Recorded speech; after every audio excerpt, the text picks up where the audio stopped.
Start करते हैं other sources. Section range याद है 59, चलो 56 से 59। चलो तुम्हें कम से कम रेंज तो याद है। मैं बताऊं ऐसे ऐसे सीए देखे मैंने, सीए बनने के बाद भी पता नहीं होता कौन सा सेक्शन ने क्या बोला है। ये याद रहता है हाँ ये क्लॉज ये था, कोई पूछ लेना कहाँ लिखा है, हाँ होगा कहीं तो होगा, ऐसी बातें करते हैं। और एज ए प्रोफेशनल तुम्हें पता होना चाहिए लॉ में क्या बोला है, कहाँ लिखा है ये। चलो सुनो, पहला सेक्शन क्या होता है, चार्जिंग सेक्शन। देखो 56 जो चार्जिंग सेक्शन है इसके दो सब सेक्शन है, 56 का 1, 56 का 2। 1 बड़ा बच्चा है, 1 कहता है जिसका कोई नहीं होता उसका अदर सोर्सेज होता है, यानी जो इनकम कहीं भी टैक्स नहीं कर सकते और वो एग्जेम्प्ट नहीं है, क्योंकि एग्जेम्प्ट नहीं है तो टैक्स करना ही क्यों है, अगर एग्जेम्प्ट है तो टैक्स करना ही क्यों है। यानी कोई ऐसी इनकम जो कहीं भी टैक्स नहीं हो रही और वो एग्जेम्प्ट नहीं है, उस पर टैक्स लगाना है तो कहां लगाओगे, अदर सोर्सेज में। क्या क्या आएगा इसके अंदर, फैमिली पेंशन, याद है आप रिटायर हुए आपको पेंशन मिल रही है, ये सैलरी में जाती है। अब वो बंदा मर गया, अब उसकी वाइफ को पेंशन मिल रही है, उसे कहते हैं फैमिली पेंशन। अब एम्प्लॉयर में और एम्प्लॉय की वाइफ में रिश्ता एम्प्लॉयर एम्प्लॉय का नहीं होता, कोई और हो सकता है, एम्प्लॉयर एम्प्लॉय का नहीं होता, तो कहां जाएगा, अदर सोर्सेज में। सैलरी मिली एमपी और एमएलए को, स्टार मार्क कर लो एमसीक्यू के लिए, एमपी एमएलए गवर्नमेंट के एम्प्लॉइज नहीं होते, अगर इनको सैलरी मिल रही है तो सैलरी होके भी सैलरी नहीं है, वो क्या है, अदर सोर्सेज। सब लेटिंग कराया था, मकान मालिक ने घर दिया किराएदार को, किराएदार ने आगे किराए पे चढ़ा दिया पर वो ओनर नहीं है, उसको रेंट मिल रहा है, एचपी नहीं है, वो क्या है, अदर सोर्सेज। डायरेक्टर की फीस, इसके आगे लिख लो, ये बात कर रहा है other than of whole time director, other than of whole time director. हाँ इसको ईडी बोल सकते हैं, ईडी एनईडी, एनईडी नहीं होगा ईडी हो जाएगा।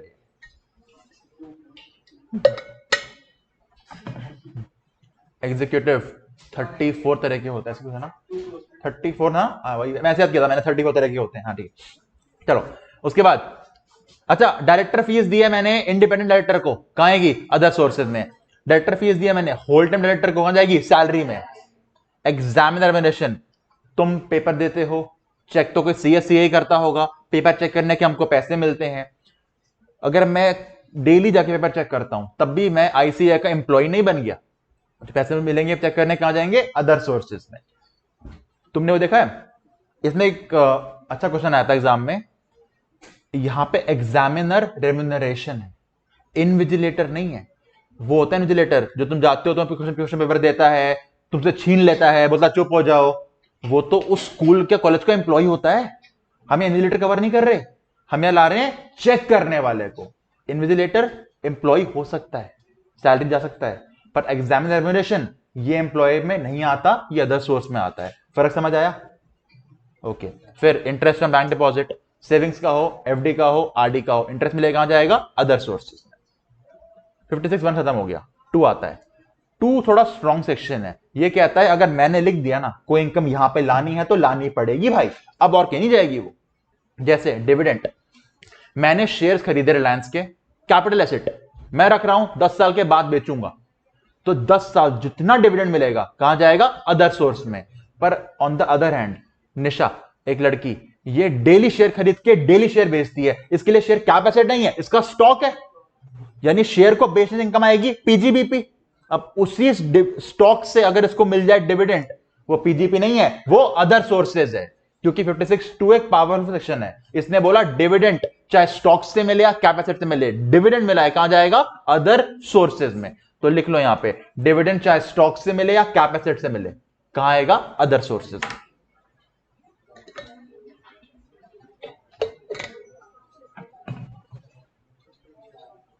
क्या बता रहे हो भाई, अच्छे बच्चे हो, अच्छी बच्चे लिखा हुआ उसने, संगति का सर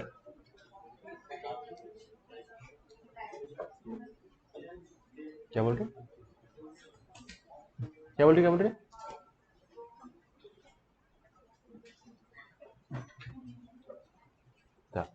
अच्छा लॉटरी बेटिंग गैम्बलिंग वगैरह से पैसे जीतते हैं, क्या बोलते हैं इसको हम लोग, कैजुअल इनकम। याद है टैक्स का रेट 30%, सेक्शन 115 बी। अच्छा बहुत बुरे लोग, हाँ ठीक है। अच्छा टीडीएस से लिंक करना है इसको, सेक्शन याद है 194 बी और डबल बी, बी था कैजुअल इनकम के लिए, डबल बी था हॉर्स ट्रेडर्स के लिए। इसमें टीडीएस पे कहता था अगर 10,000 से ज्यादा पे कर रहे हो तो टीडीएस काटना, पर जो जीत रहा है वो चाहे 1,000 रुपए क्यों ना जीते वो तो टैक्स पे करेगा। टीडीएस काटने वाले की लायबिलिटी है, टैक्स पे करना मेरी लायबिलिटी है। अगर मैं लॉटरी 4,000 की जीता ना तो 4 पे भी टैक्स देना पड़ेगा मुझे। मैं ये नहीं कह सकता कि सामने वाले नहीं काटा। लिंक कर पा रहे हो टीडीएस को यहां से? ठीक है, इसमें सीधा क्वेश्चन पे ले जा रहा हूं। अमन को नेट विनिंग्स मिली है 21,000 की। नेट मतलब टीडीएस काटने के बाद कितना होता है टीडीएस? 30%। यानी जो 21,000 मिले ये 100% नहीं है, ये 70% है। पहले बताओ मिलता कितना? 30,000। तो मेरी इनकम में ऐड होगा पूरा 30,000, और 30,000 का टैक्स निकालना हो तो 30% के हिसाब से 9,000। अगला बताओ, नेट विनिंग मिली है रेस और से 70,000। इनकम में कितना जाएगा? 70 की 1 लाख। 1 लाख कैसे किया? 70 डिवाइड बाय 70%। ठीक है। अच्छा, कैजुअल इनकम में याद कराओ, क्या खर्चे माइनस होते हैं? कोई नहीं। डिडक्शन मिलती है टीसी एटीयू? नहीं, कुछ नहीं होता। जितना जीता पूरा, क्योंकि वर्ड क्या है? Entire winnings are taxable. यानी अगर आपने 1,000 रुपए की टिकट खरीदी लॉटरी की और आप 1 लाख लॉटरी जीत गए, आप गवर्नमेंट से कह रहे हो भाई कमाया तो 99,000, नहीं, कितना कमाया? 1 लाख। टैक्स आएगा 1 लाख पे। तो 1,000 रुपए की टिकट ली, 50,000 जीत गया, कितने पे टैक्स आएगा? 50,000 पे। एटीसी एटीयू कुछ नहीं मिलेगा इसको। हाँ जी, कुछ नहीं, रिबेट मिल जाएगी, रिबेट मिल जाएगी, रिबेट अलग चीज है, वो मिल जाएगी। अच्छा, उसके बाद मुझे बताओ, एक जगह मैच में पैसे लगाए, 5,000 हार गया, उसी दिन दूसरे मैच पे लगाए, 15,000 जीत गया, सेट ऑफ होगा नहीं होगा? नहीं होगा। पूरे 15 पे टैक्स देना पड़ेगा। ठीक है, खत्म कैजुअल इनकम। इतना ही था कैजुअल इनकम में। जल्दी 2 मिनट दे रहा हूं, कैजुअल इनकम की रीडिंग करो जल्दी से। ये लो, स्पेशल पॉइंट याद रखना, रिबेट मिलती है कैजुअल इनकम पे 87A वाली 12,500 तक की, वो लिख लेना चाहो तो रिबेट मिलती है।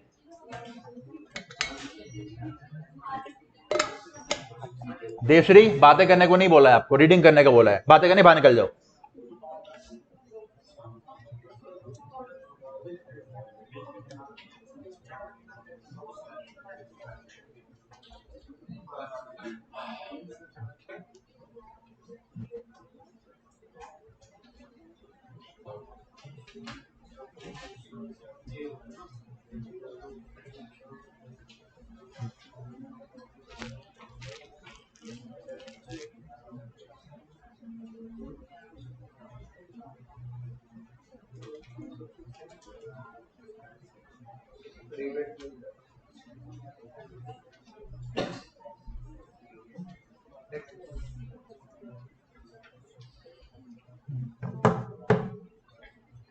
पढ़ लिया?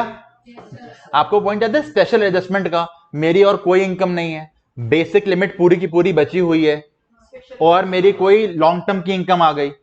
मान लो मेरी बाकी इनकम 0 है और मेरा एलटीसीजी 3 लाख का है, तो गवर्नमेंट क्या बोलती है? पहले 3 में 2.5 लाख हटा दो, कितना बच गया? 50,000, उसका निकाल दो 20%। याद है रूल ये? पर ये कैजुअल इनकम में नहीं होता। कैजुअल इनकम में पूरे 3 लाख पे टैक्स पे करना पड़ता है। बस हाँ, रिबेट मिल जाएगी आपको 12,500 की, ये बात ध्यान रखना। चल आगे चलते हैं।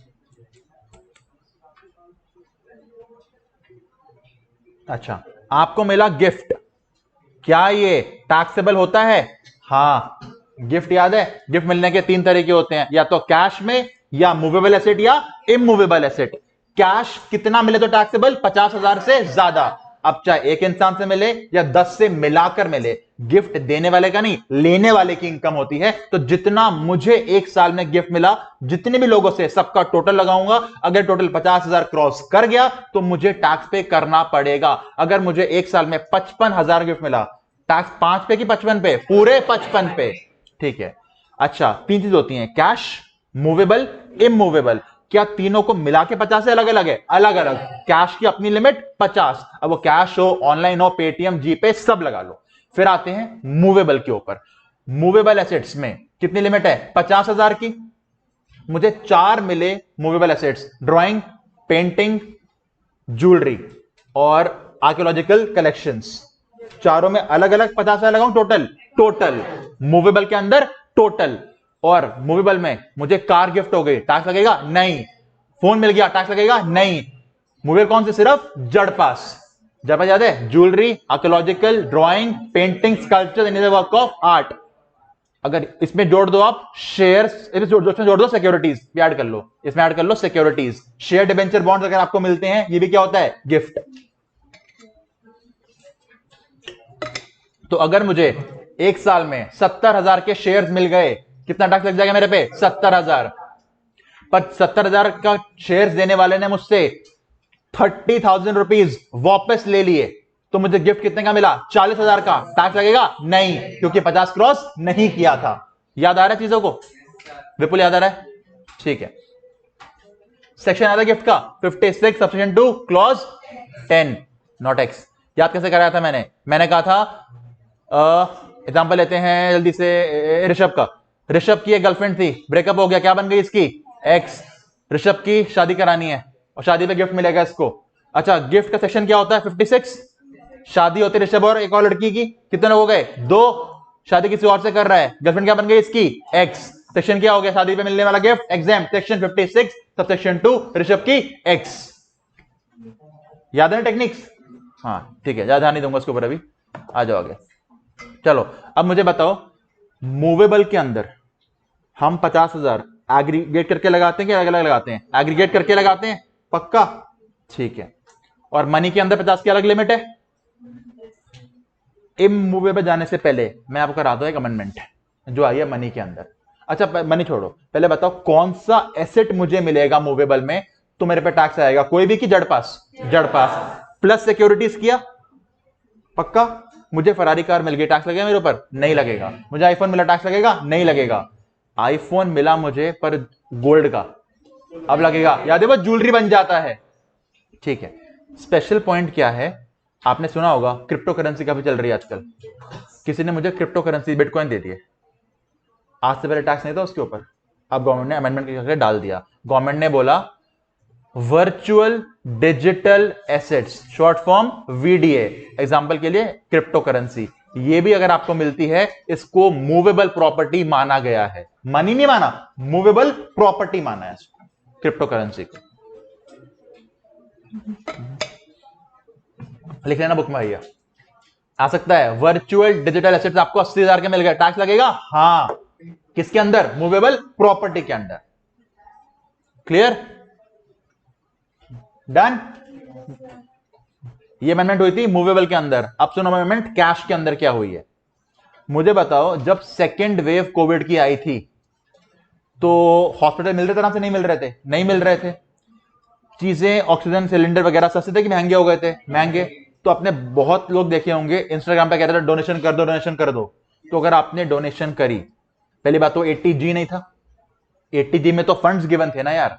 तो मान लो कोविड के टाइम पे मैंने अनुपम को 4 लाख रुपए डोनेट कर दिए, चल तो इलाज, जिसका भी इलाज कराना करा ले भाई। एम्प्लॉयमेंट का रिश्ता भी नहीं है, तो अगर मैं 4 लाख दे रहा हूं वो तो गिफ्ट काउंट हो जाएगा ना सीधा सीधा। और रिलेटिव भी नहीं है, तो 4 लाख मैंने इसको दिए, इसके हाथ में इनकम बन जाती, ये तो गलत होता ना। कोविड में सच में रिक्वायरमेंट थी, तो वो गिफ्ट ना बन जाए, इसलिए अमेंडमेंट आई।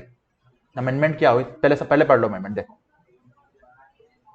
कौन देगा? एक individual from any person in respect of any expenditure, कि उसको सच में खर्चा करना था। क्यों? मेडिकल ट्रीटमेंट के लिए, वो भी किस वजह से? कोविड की वजह से। अपना कर या अपने किसी भी फैमिली मेंबर का कर। यानी मैंने अगर अनुपम को 4 लाख रुपए दिए कि भाई तेरे घर में जिसको भी कोविड है इलाज करा ले, पहले 4 लाख इसकी इनकम मानी जाएगी, जिसमें जितना खर्चा करता जाएगा उतना हट जाएगा, और जो बैलेंस इसके हाथ में बच जाएगा वो इसके हाथ में गिफ्ट काउंट हो जाएगा। यानी अगर मैंने 4 लाख दिए, इसने 3 लाख खर्च किया, कितना गिफ्ट काउंट होगा? 1 लाख का। ये बात समझ आ गई? ये किसी और डिजीज से नहीं है, सिर्फ कोविड के लिए है। मान लो इसके घर में किसी को कोविड हुआ, उसकी डेथ हुई हार्ट अटैक से, मिलेगा एग्जम्पशन? नहीं मिलेगा। पर अगर डॉक्टर ने लिख दिया कोविड की वजह से हार्ट अटैक हुआ, तो मिल जाएगा। ठीक है, समझ आई बात? पक्का पीछे? अच्छा, ये तो हो गया ट्रीटमेंट के लिए। सेकेंड एग्जांपल लेते हैं, मैंने अभी को पैसे दिए क्योंकि उसके घर में कमाने वाला इंसान मर गया कोविड की वजह से, इलाज नहीं है, वो मर चुका है। अब मैं डोनेशन कर रहा हूं, क्यों कर रहा हूं? ट्रीटमेंट के लिए कि इसके घर के लिए? घर के लिए। वहां पे बोला गया अगर मैं 10 लाख रुपए तक देता हूं तो कोई टैक्स नहीं है, 10 लाख से ऊपर दूंगा तो जितना ऊपर जाएगा वो टैक्स है। यानी इसको 50,000 की लिमिट बढ़ा के कर दिया 10 लाख। ये खर्चे पे नहीं है, खर्चे पे कोई लिमिट नहीं थी, जितना खर्चा करना कर लो भाई। डेथ के बाद दे रहा हूं तो लिमिट कितनी है? 10 लाख। अच्छा एक बार लिंक कराना, एम्प्लॉयर एम्प्लॉय में गिफ्ट की लिमिट कितनी होती है? 5,000 की। एम्प्लॉयर अगर अपने एम्प्लॉय को गिफ्ट देता है, सॉरी गिफ्ट देता हूं, पैसे देता है क्योंकि उसके घर कोविड से कोई मर गया, यहां 10 लाख की क्या कोई लिमिट ही नहीं है। बॉस अपने एम्प्लॉय को कितना मर्जी दे सकता है। 10 लाख की लिमिट कब है? जब बॉस के अलावा कोई और दे रहा है। तो एक बार याद कराओ जल्दी से मुझे, मैंने ट्रीटमेंट के लिए दिया, कितना दूं? कितना भी। उसके हाथ में कितना टैक्स होगा? जो बच गया वो। किसी की डेथ हो गई, मैं उसे कितना दे सकता हूं? 10 लाख। ऊपर दूंगा तो बाकी टैक्सेबल। ठीक है। एम्प्लॉयर अपने एम्प्लॉय को दे सकता है कितना भी, ट्रीटमेंट पे भी और डेथ पे भी। ये समझ आ गई बात? आप कुछ पॉइंट से रीडिंग करना घर जाके इसकी, कि जो डेथ पे दे रहे हो पैसे, वो डेथ के 12 महीने के अंदर अंदर देना भाई। 12 महीने के बाद दे रहे हो तो गवर्नमेंट की बात मान लेना जो गवर्नमेंट कह रही है, यानी डेथ के देने हैं 12 महीने के अंदर पैसे। उसके बाद जिसकी डेथ हुई है वो कोविड से ही होनी चाहिए। और कोविड में याद है पॉइंट, जब कोविड पॉजिटिव हुआ उसके 6 महीने के अंदर अंदर डेथ हो जानी चाहिए थी। ये कुछ पॉइंट से रीडिंग कर लेना। स्पेशल पॉइंट क्या था इसमें? 10 लाख वाला पॉइंट। पक्का क्लियर हो गया पॉइंट ये? इस पे क्वेश्चन आ रहा है एग्जाम में, मई जून दोनों में आ रहा है। अमेंडमेंट हुई है और क्यों आ रहा है, अगली बार नहीं बन सकता क्वेश्चन इसके ऊपर। सेकेंड वेव का आएगा तो अभी आएगा, अगली बार नहीं आएगा। तो लास्ट चांस है पूछने का, तो पूछ सकते हैं। एक बार जल्दी बता दो, डेथ के कितने टाइम में देने पैसे? 12 महीने में। कोविड होने से कितने टाइम में डेथ होनी चाहिए? 6 महीने में। ठीक है। इलाज के लिए कितना दे सकता हूं? कितना भी। कितना टैक्स होगा? जो बच जाएगा वो। डेथ के टाइम पे कितना दे सकता हूं? 10 लाख। एम्प्लॉय दे सकता है कितना भी। ठीक है। इसकी आपकी बुक में नहीं होगा तो इसकी आप पीडीएफ मांग लेना पीयूष से, या फोटो खींचनी है फोटो खींच लो, बेटर पीडीएफ मांग लेना भाई। क्या करना है? फोटो खींचे पीडीएफ मांगना है? पीडीएफ। ठीक है। वीडियो वालों पीडीएफ चाहिए हो तो ये नंबर नोट कर लो, 8383947778। कहां से आ जाएगा बुक में? आरटीबी में आया ये। हाँ अरे नहीं होगा ना, ये 10 लेवल नहीं होगा ना। आ गया था?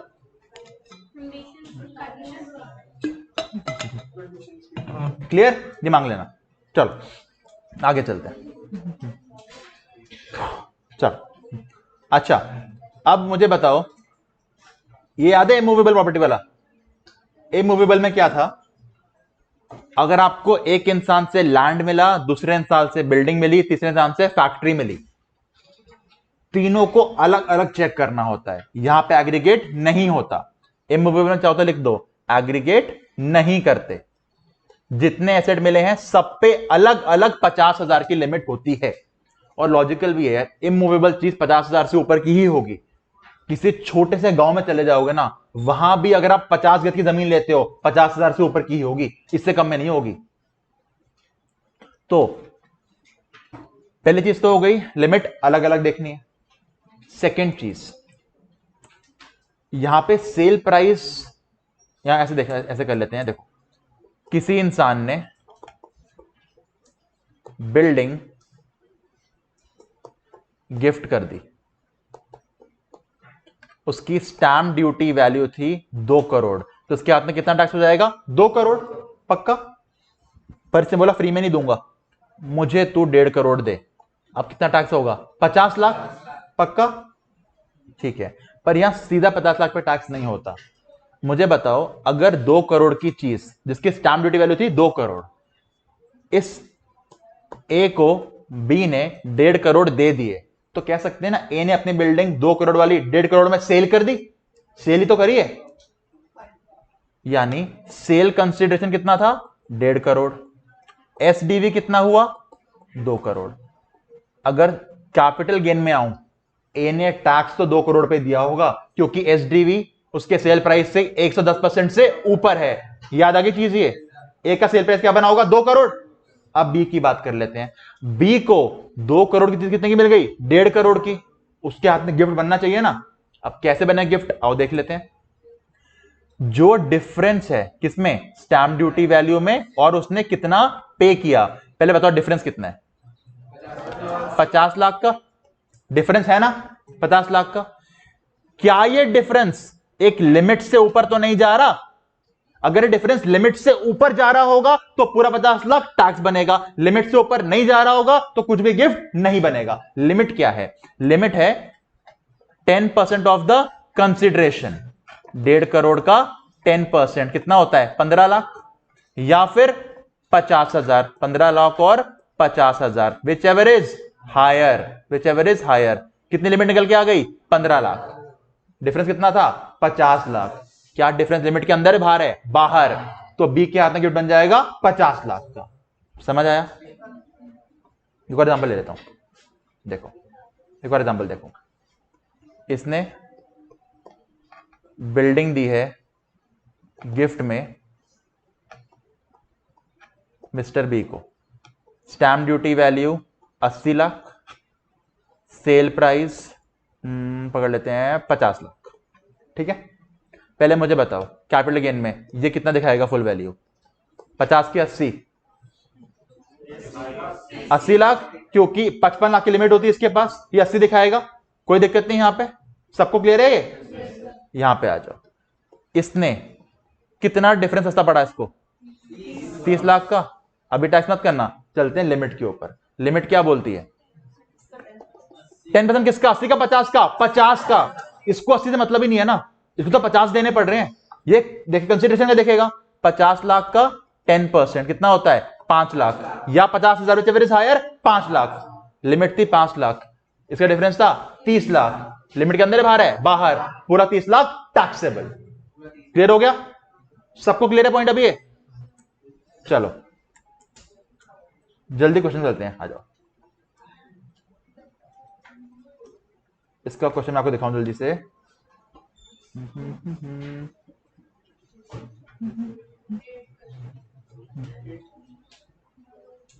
ये लो, चलो।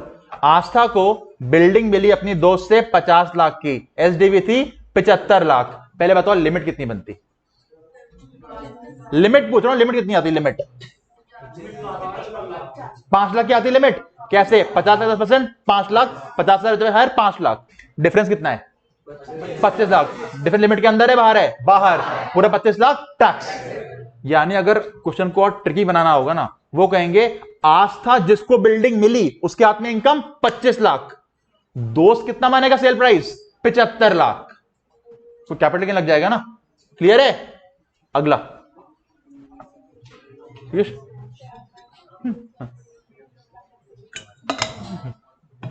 लिमिट बताओ, लिमिट कितनी है? 4 लाख। डिफरेंस कितना है? 10 लाख। टैक्स लग जाएगा 10 लाख पे। क्लियर है? क्लियर हो रहा है? बता दो भाई। जतिन को बिल्डिंग मिली है 12 लाख में, एसडीवी 12 लाख 20,000। पहले बताओ लिमिट कितनी होती? 1,20,000। डिफरेंस कितना है? 20,000। गिफ्ट बनेगा? नहीं। ठीक है, फोर्थ में तो लिमिट की जरूरत ही नहीं है। 80 लाख की चीज फ्री में मिल गई, कितना आता जाएगा? पूरा 80 लाख। पक्का क्लियर है पॉइंट ये? पूर्णिमा क्लियर है? पूरी क्लास में किसी को डाउट? इस बार क्वेश्चन गिफ्ट पे आएगा, या तो आ जाएगा वीडीए के ऊपर जो मूवेबल प्रॉपर्टी है, या आ जाएगा कोविड के गिफ्ट वाला ऊपर 10 लाख की लिमिट वाला, या आ जाएगा इसका। गिफ्ट में क्वेश्चन आ रहा है इस बार। पक्का क्लियर है पूरा गिफ्ट? ठीक। अच्छा, अब 56 सबसेक्शन 2 क्लॉज 10 ने कहा था शादी पे गिफ्ट मिलेगा तो एग्जेम्प्ट हो जाएगा। उसके अलावा और बहुत सारी चीजें बोली उसने बोला था रिलेटिव से, यानी किसी रिश्तेदार से अगर गिफ्ट लेते हो तो दिन साल के किसी भी दिन ले लो, शादी हो ना हो, देने वाला रिश्तेदार है तो टैक्स तुम पे नहीं आएगा। उसके बाद शादी पे तो कोई भी दे सकता है, यानी पहला पॉइंट क्या रहा है? रिश्तेदार से कभी भी लो। सेकंड पॉइंट क्या रहा है? किसी से भी शादी पे लो। इसके आगे लिख लो, बता बात हिंदी में लिख लो, ये रिलेटिव से कभी भी लो, शादी पे किसी से भी लो, इन पे टैक्स कभी नहीं आता। ये हिंदी में लिख लो ताकि याद रहे। रिलेटिव से कभी भी लो, शादी पे किसी से भी लो। हितेश लिखने को बोल रहा हूं। हाँ तो 3 बार बोल दिया।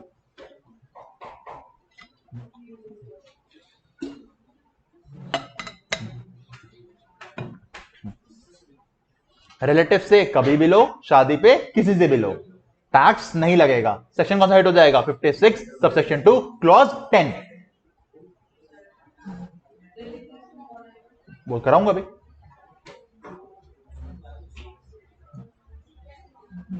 हो गया इतना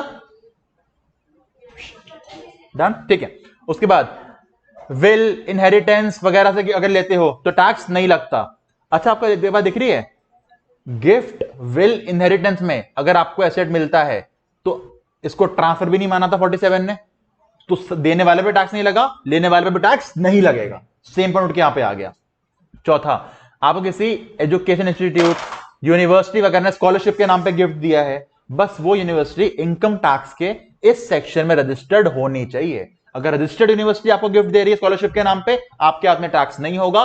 पर अगर वो इंस्टीट्यूट मान लो बीसीसी है, एजुकेशनल इंस्टीट्यूट तो है पर ये 10-20 में रजिस्टर्ड नहीं है, तो ये अगर आपको स्कॉलरशिप देगा आपके हाथ में गिफ्ट बन जाएगा। अगर ये देने वाला रजिस्टर्ड होगा तो आपके हाथ में गिफ्ट नहीं बनेगा। सर मुझे कैसे पता लगेगा? जो स्कॉलरशिप दे रहा है उससे पूछ लो भाई, वो सर्टिफिकेट दिखा देगा। है तो गिफ्ट, नहीं है, नहीं है तो गिफ्ट है। समझ आ गई बात? किसी ट्रस्ट से आपको मिला तो रजिस्टर्ड है 12A या 12AA में, ये होते हैं चैरिटेबल इंस्टीट्यूशंस। यानी अगर आपको एजुकेशनल इंस्टीट्यूट दे रहा है स्कॉलरशिप 1023C, चैरिटेबल दे रहा है तो 12A या 12AA, ये लोग रजिस्टर्ड हैं, आपको गिफ्ट दे रहे हैं, आपके हाथ में टैक्स नहीं होगा। ये रजिस्टर्ड नहीं है, आपको गिफ्ट दे रहे हैं, आपके हाथ में गिफ्ट बन जाएगा।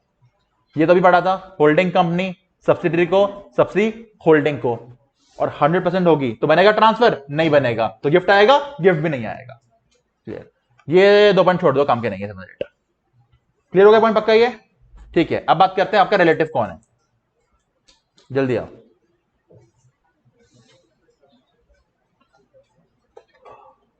वैसे किसी को याद है रिलेटिव कौन होते हैं? बहुत सारे होते हैं, हाँ। और पता है बहुत सारे होना आपका फायदा है, क्योंकि जितने रिलेटिव होंगे उतनों से पैसा लो, टैक्स नहीं लगेगा। ये डेफिनेशन जितनी बड़ी उतना फायदा। तो जल्दी एग्जांपल ले लेते हैं। संयम, उसकी वाइफ कौन है? डिंपल। सबसे पहला रिश्तेदार तुम्हारी बीवी है, तुम्हारा पति। तो हम रिश्तेदार निकाल रहे हैं संयम के लिए। संयम का सबसे पहला रिश्तेदार कौन हुआ? उसकी वाइफ। वाइफ को वाइफ नहीं बोलते, स्पाउस बोलेंगे हम लोग। चलो, संयम इस दुनिया में कैसे आया? मम्मी पापा ने क्या किया होगा? लूडो खेली होगी। कुछ नहीं, तू हुआ। हाँ ठीक है, मम्मी पापा, ठीक है। इसकी मम्मी दुनिया में कैसे आई? नाना नानी ने क्या किया होगा? लूडो खेला होगा। नाना नानी। पापा कैसे आए दुनिया में? उन्होंने क्या किया होगा? लूडो खेला होगा। कितना अच्छा खानदान। दादा दादी, क्या? ठीक है। अब मुझे बताओ, संयम क्या दुनिया में अकेला है कि भाई बहन भी होंगे? भाई बहन हैं, यानी पापा ने लूडो 2 बार। ब्रो सिस, ठीक है। अच्छा, अगर इसके पापा ने लूडो 2 बार खेला है तो नाना नानी ने भी 2 बार खेला होगा, या 3 बार खेला होगा। यानी मम्मी के साथ कौन हो गया? मामा या मौसी। पापा के साइड ताऊ, चाचा, चाचू, ठीक है। अच्छा, अब यहां तक समझ आ गई? यहां तक कौन हो गया? आप, आपकी बीवी, आपका भाई, आपकी बहन, आपके पापा, मम्मी, नाना नानी, दादा दादी, चाचा, ताऊ, बुआ और मामा। ये सारे हो गए। पर सारे अकेले हैं, इन सबको लूडो खेलना है, तो कौन लाके दो? बीवी या पति। मामी के पास मामा, मौसी के पास मौसा, ताऊ के पास ताई, चाचू के पास चाची, भाई के पास भाभी, बहन के पास जीजू। क्लियर? इन सब, बुआ रह गई? अच्छा बुआ रह गई, चलो बुआ के साथ फूफा, फूफा। चलो, ये सब क्या है? तुम्हारे रिश्तेदार। इन सब से अगर संयम को पैसा मिलेगा, इसके हाथ में कभी टैक्सेबल नहीं होगा कि कौन है इसके? ये रिश्तेदार। अभी तो ये है। अब डिंपल दुनिया में क्यों आई?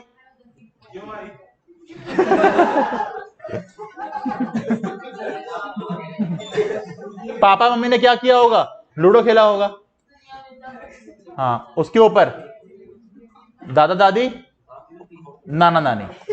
अब सुन लो, खास तौर से सुनो, डिंपल के पापा मम्मी, नाना नानी, दादा दादी रिलेटिव हैं, पर डिंपल का चाचा उसका रिश्तेदार है, तेरा नहीं। डिंपल की ताऊ उसका रिश्तेदार है, तेरा नहीं। डिंपल के बुआ मामा मामी तुम्हारे रिश्तेदार नहीं है। याद करने सिंपल तरीका, मेरी वाइफ के चाचा का नाम मुझे आज तक नहीं पता, तो गिफ्ट क्यों देगा मेरे को? वो दे दिया तो पेमेंट क्यों होगा? जब नाम नहीं पता तो किस बात का रिश्ता है भाई? टैक्स लग जाएगा। ज्वाइंट फैमिली वाले सोचते होंगे हमें तो पता है, जो ज्वाइंट फैमिली में नहीं रहता वो बताओ, पता है? हम नहीं बताओगे। ज्वाइंट फैमिली है? ज्वाइंट फैमिली नहीं है ना? अपनी वाइफ का नाम क्या था? शिवानी। शिवानी के चाचा का नाम पता? नहीं पता ना? ताऊ का नाम? वो भी नहीं है। लूडो नहीं खेलते घर वाले? मिलाओ के लेने की पापा से। 6 बहनें, 6। बोल, बच्चे पे आया हूं मैं अभी तक? बच्चा कहां है अभी? कवर हो जाएगा, कवर होगा। हाँ, चलो आगे आते हैं। सुनो तो ध्यान से, डिंपल का भाई यानी कि तेरा साला तेरा रिलेटिव है। डिंपल की बहन तेरी साली रिलेटिव है। साली आधी घरवाली होती है। हाँ, यानी डिंपल हिमांशी दोनों। अच्छा सुनो, डिंपल की बहन हिमांशी अगर रिलेटिव है तो उसका पति रिलेटिव होगा ना इसका? वो भी तो होगा। अकेले क्यों आने देगा वाइफ को उसके पास? शक्ल देखो उसकी। यानी कि साली उसका पति और साला उसकी पत्नी सब रिलेटिव होते हैं। अब बहुत लूडो खेल लिया सबने, इनकी बारी। इनका बच्चा सैंपल, बेटी पिंपल, दोनों क्या है इनके? रिलेटिव्स। अब सैंपल ने कर ली शादी किससे? सैंपली से, यानी तेरी बहू रिलेटिव है। पिंपल ने शादी कर ली पॉम्पल से। तेरा दामाद रिलेटिव है। ये सब होते हैं आपके रिश्तेदार। मजा बहुत हो गया। जल्दी यहां पे रीडिंग कर लो, कौन कौन होता है तुम्हारा रिश्तेदार? जल्दी देखो।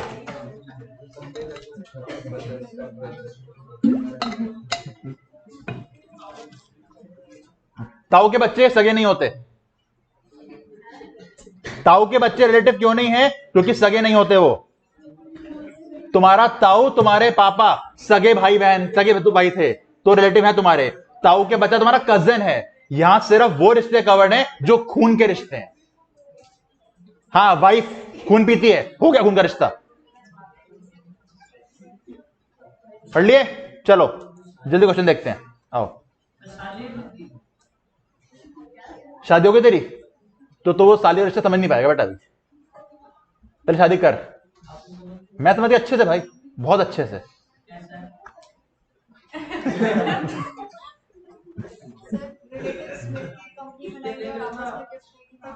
टैक्स हो जाएगा। हाँ हाँ, होगी बिल्कुल होगी। 48 हाँ चलो आओ। मेरी साली को इंस्टा फॉलो कर लेना। इंस्टा पे 1 मिलियन फॉलोअर्स हैं उसके। हाँ, साली, शादी नहीं साली। चलो हाँ, तेरे को फॉलो बैक किया था ना? हटा दिया? फिर हटा भी दिया? तूने हटा दिया? उसके 1 मिलियन फॉलोअर्स हैं और फॉलो करती है शायद 50-60 लोगों को। तो इतने ऐसे सारे बैठे थे ग्रुप में, ये भी था। इस बार मुझे फॉलो करो, उसने फॉलो कर दिया, इसकी जाति फॉलो हटा दिया। ओके चलो चलो सुनो, चलो प्रमोद को गिफ्ट मिल रहा है। हाँ, 2.5 लाख मिले शादी पे। आगे पढ़ू ना पढ़ू? नहीं, पूरा क्या हो जाएगा? एग्जाम्प्ट। सेक्शन 56 सबसेक्शन 2 ऋषभ की एक्स। मोबाइल फोन गिफ्ट हुआ, टैक्स ही नहीं है। अच्छा देखो, गिफ्ट का क्वेश्चन जब एग्जाम में आएगा ना, पता है कैसे करना? लिखो पर्टिकुलर्स, लिखो पर्टिकुलर्स, लिखो पर्टिकुलर्स। 3 कॉलम बनाओ, मनी, मूवेबल, इमूवेबल। जल्दी, पर्टिकुलर्स पहला कॉलम मनी, दूसरा कॉलम मूवेबल, तीसरा column immovable. Particulars, money, movable, immovable. जल्दी बनाओ। बना दिया? डन। ठीक है, पहला, हाँ पहला 2.5 लाख शादी में मिले, एग्जाम्प्ट होता है, टैक्स होता है, tax 000। Second, mobile phone gift हुआ, जड़ पास में आता है, नहीं, 000। तीसरा, 15 अप्रैल को मेरे बर्थडे गिफ्ट कौन दे रहा है इसको, 30,000 का गिफ्ट मिला from cousin of his mother, mummy का कजन, कजन मामा, रिश्तेदार नहीं होता, 30,000 गिफ्ट मिला, हाँ मनी के अंदर लिख दो 30,000, मनी के अंदर लिख दो 30,000, लिख दिया।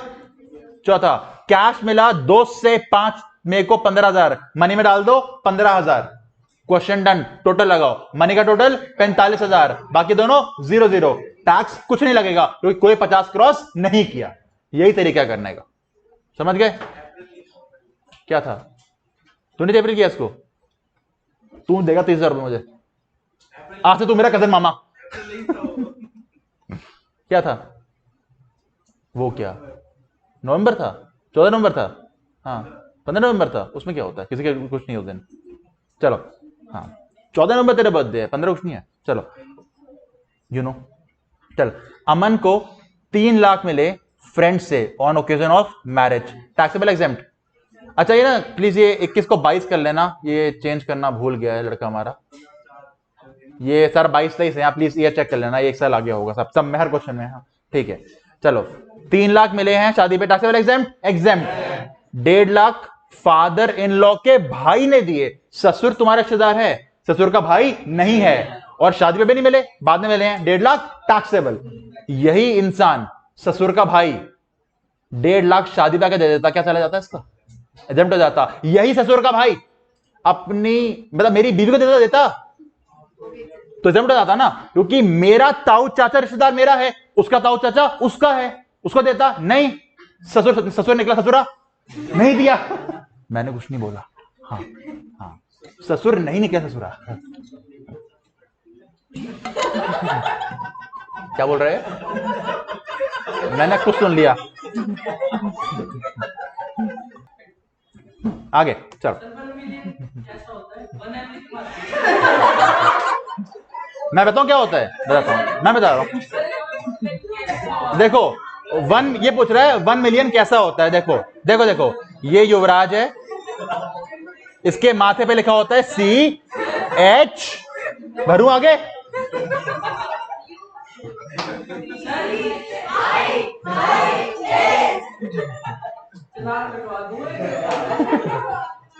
चालान कटवा देगा, तेरी वाली हवलदार है।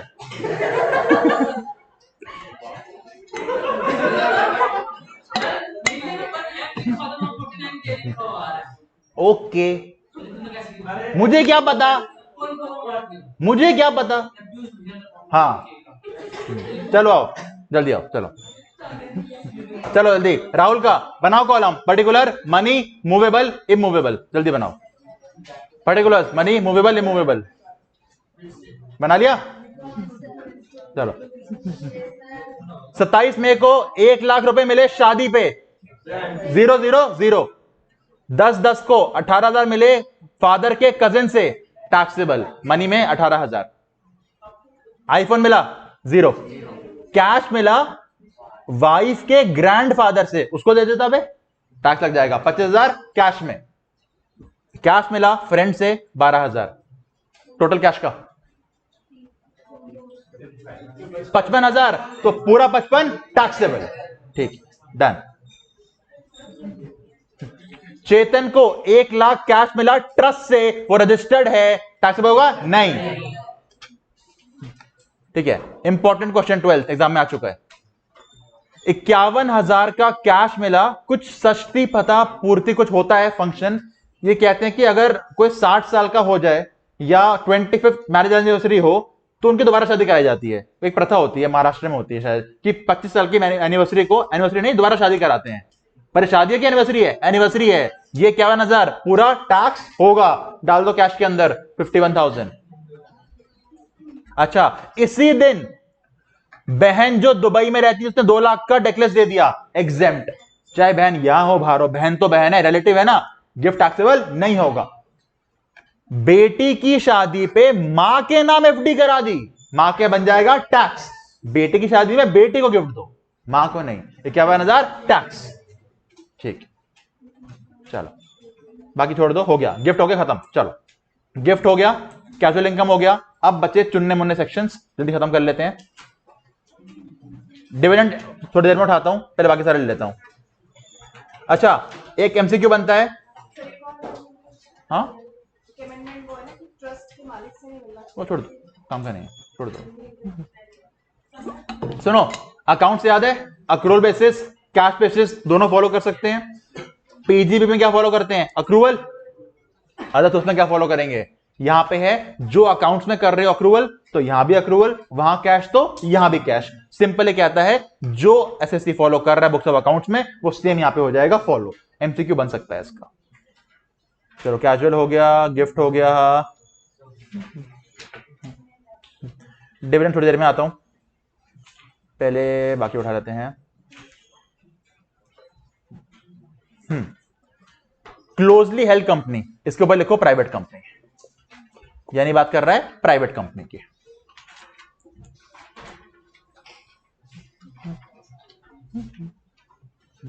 ठीक है, देखो प्राइवेट कंपनी मतलब घर की कंपनी। घर की कंपनी आपको फेस वैल्यू अगर मान लो शेयर की 100 रुपए की है, ठीक है, घर की कंपनी है ना, तो वो इशू प्राइस 150 रुपए क्यों कर रही है भाई? घर की कंपनी तो है, घर में तो उल्टा पैसा कॉस्ट पे होना चाहिए। 100 की 100 पे दो, मेरे घर की कंपनी, मुझे उसके शेयर लेने हैं, मैं 100 के 150 क्यों दे रहा हूं? साफ पता लग रहा है अपने ब्लैक मनी को व्हाइट मनी कर रहा हूं, खर्चा बढ़ा रहा हूं अपना। तो गवर्नमेंट ने बोला नहीं भाई, अगर क्लोजली हेल्ड कंपनी आपको फेस वैल्यू से ज्यादा पे इशू कर दे, तो ये सेक्शन हिट हो जाएगा, सेक्शन के लग जाएगा। सेक्शन कौन सा है? 56 subsection 2 clause 7B। 56 subsection 2 clause 7B। सबसे पहले बताओ ये एप्लीकेबल कब होता है? जब शेयर इशू होते हैं फेस वैल्यू से ज्यादा पे, इन शॉर्ट प्रीमियम पे। अगर शेयर प्रीमियम पे इशू नहीं हो रहे, सेक्शन नहीं लगेगा। अभी मैं कितना टैक्स लगेगा वो नहीं बता रहा हूं, मैं खाली बता रहा हूं सेक्शन एप्लीकेबल हुआ या नहीं हुआ। सेक्शन एप्लीकेबल के लिए क्या देखना है? प्रीमियम पे इशू हो रहा है। In short issue price should be more than face value. पक्का क्लियर? पर आपको पता है फेस वैल्यू अलग चीज है, मार्केट प्राइस अलग चीज है। आज भी रिलायंस का शेयर का मार्केट प्राइस 10 रुपए का है, शेयर चल रहा है 21/100 रुपए का। यानी अगर आज मुझे रिलायंस का शेयर खरीदना हो, मैं अंबानी ही क्यों ना हूं, मैं 10 पे नहीं लूंगा, मैं 2100 पे लूंगा जो मार्केट प्राइस चल रहा है। यानी कि इशू प्राइस अगर 150 रुपए का था, फेस वैल्यू 100 रुपए की थी, सेक्शन लगा नहीं लगा? लगा। पर अगर मार्केट प्राइस, वो शेयर 200 रुपए का चल रहा था मार्केट में, मैंने तो 150 का ही लिया है अपनी कंपनी से, तो मैंने गलत की सही किया? सही किया। टैक्स लगेगा? नहीं लगेगा। यानी टैक्स लगेगा या नहीं लगेगा, उसके लिए कंपेयर करना है आईपी और एमपी को, इश्यू प्राइस और मार्केट प्राइस को। पर सेक्शन लगेगा या नहीं लगेगा, उसके लिए चेक करना है फेस वैल्यू और इश्यू प्राइस को। तो दोबारा सुनो, अगर issue price is more than face value, section लग गया। टैक्स लगाने के लिए फेस वैल्यू का कोई काम नहीं है। अब कंपेयर करेंगे मार्केट प्राइस को इश्यू प्राइस, और अगर मार्केट प्राइस ज्यादा है, मैं कम में ले रहा हूं, कोई दिक्कत नहीं है। मार्केट प्राइस कम है, मैं ज्यादा में ले रहा हूं, अब दिक्कत है। ये बात समझ आई सबको? सीधा क्वेश्चन पे आ रहा हूं।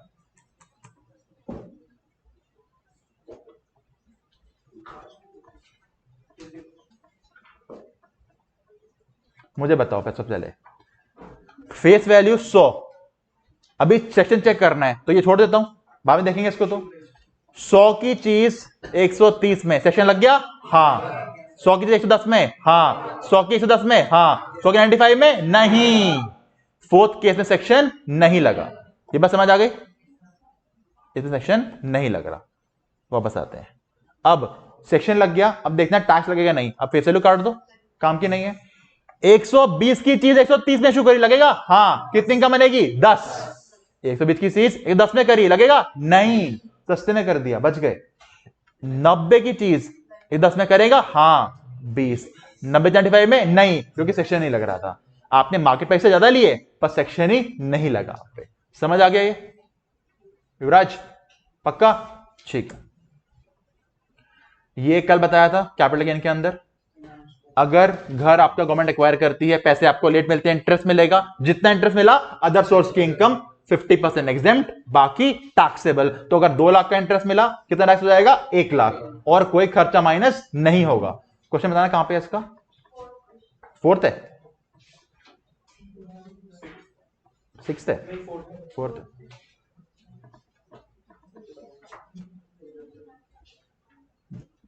इंटरेस्ट मिला 50,000 का, जिसमें 35 पुराने सालों का है, क्या फर्क पड़ता है? कितना मिला? 50, कितना टैक्स होगा? 25। अगले में 96 मिला, कितना टैक्स होगा? 48,000। इस साल ठीक रहना है, 22 है बस। यहाँ आपको सिंपल देखना है आपके साल में कितना इंटरेस्ट मिल रहा है, जितना मिला आधा एग्जेम्प्ट, बाकी टैक्सेबल। एडवांस मनी फॉरफिटेड याद है? अच्छा ये बताना इसका आंसर क्या होगा? जल्दी फिफ्थ करना, एक बार फिफ्थ आंसर बताना।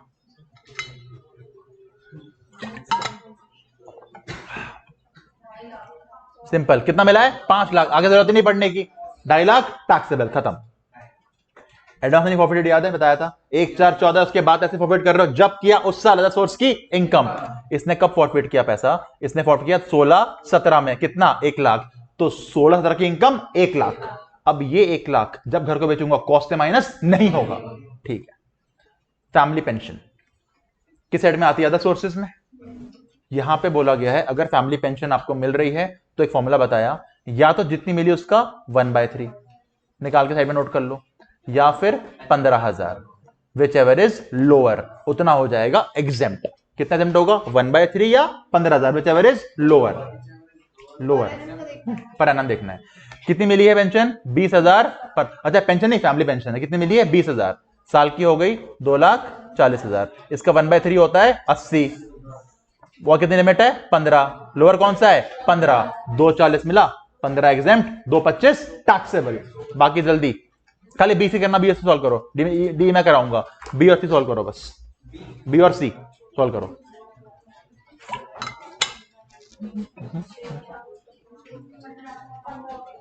यहां कितना आंसर आएगा टैक्सेबल में?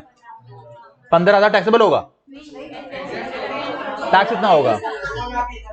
2,01,000, ठीक है, टैक्स हो गया। इसमें बताओ कितना टैक्सेबल होगा? 16,000 टैक्सेबल हो जाएगा। सबका आया नहीं आया आंसर इसका? सबका आ गया, ठीक है।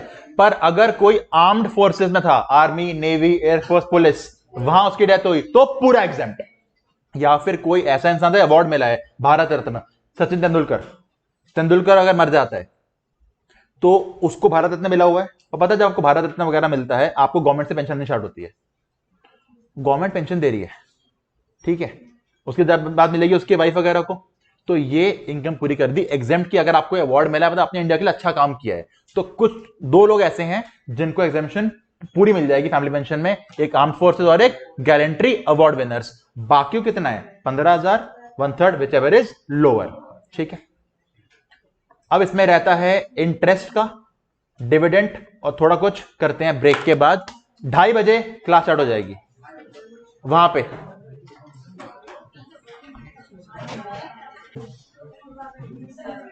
चलो बात करते हैं अदर सोर्स की अगली इनकम, डिविडेंड के बारे में। देखो डिविडेंड का मैंने आपको बताया आज, जो आपके पास शेयर्स हैं वो अपने एज स्टॉक रखा हो या ऐसा रखा हो कैपिटल एसेट, दोनों से अगर आपको डिविडेंड मिल रहा है, इनकम हमेशा कहां पे आएगी? Other sources. पहले क्या होता था वो काम का नहीं है, सब हटा दो, पहले वाला काम का नहीं है। पीयूष इसको हटा देना अगली बार कॉलम को, ठीक। अब क्या होता है देखो, कंपनी अगर आपको डिविडेंड पे कर रही है, वो सीधा अपना खर्चा दिखा के अपना अप्रोप्रिएशन दिखा के आपको पे कर देंगे। अब आपको मिल गया डिविडेंड, शेयर होल्डर्स को, मान लो सारे शेयर होल्डर्स हैं, रिलायंस कंपनी जितना भी डिविडेंड इनको पे करेगी, ये इसकी इनकम, इसकी इनकम, इसकी इनकम, इसकी इनकम, इसकी इनकम किस साइड में जाएगी? Other sources. और कैसे टैक्स लगेगा? Special rate, normal rate, normal rate, जो भी इनकम नॉर्मल होती है स्लैब लगाते हैं वैसे टैक्स कर देंगे, कोई दिक्कत नहीं है यहां पे। फिर लोगों ने पूछा कि बात बताओ गवर्नमेंट, ये डिविडेंड इनकम जो है इसे कमाने के लिए खर्चे होते हैं। अब तो सारे शेयर्स मिलते हैं डीमैट अकाउंट पे हैं, यानी मुझे डीमैट अकाउंट खुलवाना पड़ता है, उसके बाद मुझे नेट चाहिए होता है, यानी कि वाईफाई चाहिए होता है, थोड़ी बहुत मैं ब्रोकरेज पे करता हूं शेयर लेने के लिए, यानी कुछ खर्चे भी होते हैं मेरे। इन खर्चों को माइनस करने दोगे मुझे? आंसर आया नो, क्योंकि डीमैट का खर्चा, वाईफाई खर्चा, ब्रोकरेज खर्चा, ये कैसे पता कि आप डिविडेंड ही कमाना चाहते थे? क्योंकि अगर इन शेयर को बेच दोगे पैसा मिलेगा, वो भी तो आपका फायदा है। तो उन खर्चों को हम एलोकेट नहीं कर सकते कि डिविडेंड के लिए, तो खर्चा अलाउ नहीं करे। पर गवर्नमेंट ने एक खर्चा अलाउ किया है, डिविडेंड इनकम को टैक्स करने के लिए only one expense can be deducted, only one expense. वो कौन सा है? Interest income, sorry interest expense. यानी कि मुझे रिलायंस के शेयर खरीदने थे, मेरे पास पैसा नहीं था, मैंने किसी बैंक से या किसी इंसान से लोन उठाया ताकि मैं शेयर ले पाऊं। शेयर लिए तो क्या मिल गया? डिविडेंड। तो जब मैं लोन वापस करूंगा तो कुछ इंटरेस्ट चार्ज करा होगा उसने मुझसे, जो इंटरेस्ट में उस पार्टी को पे करूंगा वो मैं खर्चा दिखा सकता हूं। यानी एक खर्चा लौटे, कौन सा? Interest on borrowed capital. किस चीज का इंटरेस्ट? पैसे लेके जो शेयर खरीदे उसका इंटरेस्ट। पर इसकी भी एक लिमिट है। This expense can be maximum of 20% of the dividend. यानी जितना आपको डिविडेंड मिला है ना, एग्जांपल के लिए 1 लाख मिला आपको डिविडेंड, तो इंटरेस्ट का जो खर्चा दिखाओगे वो 20,000 से ऊपर नहीं हो सकता। तो अगर इंटरेस्ट था ही 6,000, 6 माइनस कर लो, इंटरेस्ट था 15,000, 15 माइनस कर लो, इंटरेस्ट अगर 24,000 है, कितना माइनस होगा? 20,000। क्लियर हो गया? ठीक है, अब क्वेश्चन देखते हैं।